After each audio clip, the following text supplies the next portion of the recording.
Welcome to the studio. My name is Colleen Tauke, and I'm a sewing specialist here at Fons & Porter. In this Quilting Quickly tutorial, I'm going to show you how to put together blocks for the quilt called Pinkie. If you'd like to purchase this pattern, please visit our website. When you collect a whole bunch of fabrics and you love one color, sometimes you just have to make a quilt. And this is an example of one that I've made. 2.5-inch strips, all in pinks. And then for the accent, I selected a very light background with just a little bit of pink dot or a pattern to it. So let's get started. We're going to be making strip sets, and we're going to be grouping 4 fabrics together. And one of the things that you might want to do is take your pre-cut strips and then kind of sort them into groups of 4 so that you get 4 pinks that you like together. And kind of alternate your lights and darks so that you kind of get a good variety. I'm working with half strips here just because of space, but you may want to use full-length strips. Follow your instructions for how to maneuver those. So you're going to be joining strip sets, pairs, and then a second pair. Take those to the ironing board, press your seams to one direction, and then join your pairs together to make a strip set of 4. Go through all the strip sets that it calls for, make all of them at once. It's kind of a quick, mindless kind of sewing. It'd be a great project for a weekend or a retreat when you're wanting to visit with a bunch of people and not have to think too hard. So this is what you've got in a strip set like this. From this, then you're going to cut 8-inch sections from your strip sets. So down through, cut the required number for the quilt. So 8-inch pieces. I've got one already cut here. The fun part of this is you can go into lights and darks in one color and have a little fun playing with it. Now those background fabrics that make those little triangles or almost like a bow tie or a butterfly that go through the quilt, those are squares that you're going to mark with a diagonal seam. And you're going to mark from corner to corner across the block, and that'll be your stitching line.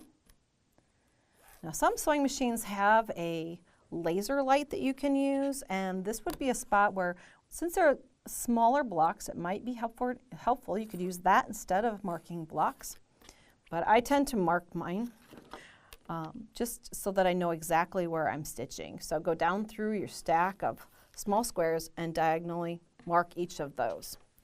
Now, in order to get this set up, what we're going to be doing is putting on 2 blocks and positioned this way so that when the blocks are horizontal, oops, I got them in the wrong position. When the blocks are vertical, like this, you're going to put a triangle on this corner and this. So top left for you, kind of pin that in place, and the bottom right, like this. And then take them to the machine to stitch. And if you had all of your 8-inch blocks cut and all of your small squares, you could sit down and stitch all of these probably in one session. Put on some good music and away you go.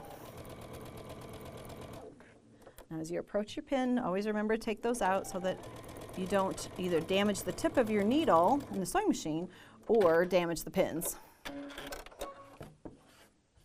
It's always kind of heartbreaking if you hit a pin or bend one of your favorite sewing pins or quilting pins.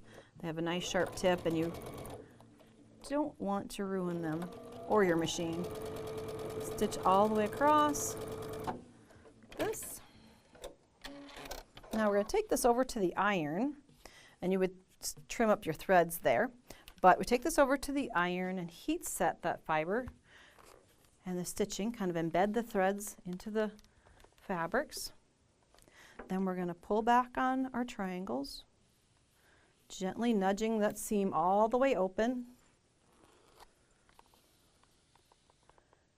And then we can come in and take away the underneath layer because we don't need that. That's all excess.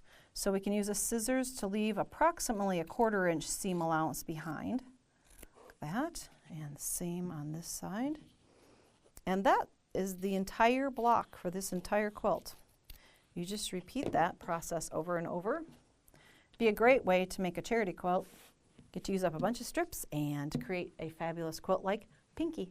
I've put on an inner border and outer border and finished it off with a little checked binding.